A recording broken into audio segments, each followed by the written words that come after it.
I can tell you this much, that's a USA stem right there. What's really going on, PEZ collecting fans? Josh the PEZ guy here on the PEZ Book channel. Look how they do these staples. Okay. Do me a favor, leave me your questions, comments, concerns, any and everything down below. Now then.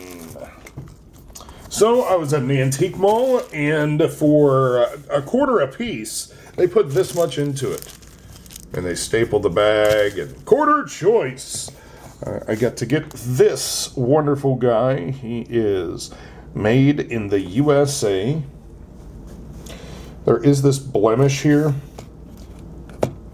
from where the head's been snapping down. Other than that, looks to be a really nice green stem. Now Mickey is missing his nose. That's a shame. Look how deep the eyebrows are.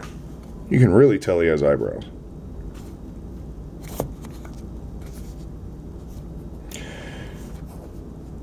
Now the partial cheeks, that usually signifies Hong Kong.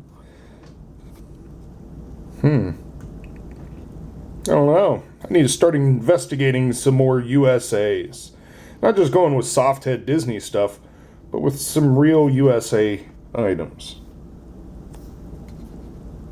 Little tiny scratch there, just below the E. Oh yeah. That wasn't bad for under $1. Yeah! Not the cheapest video ever though. So until next time.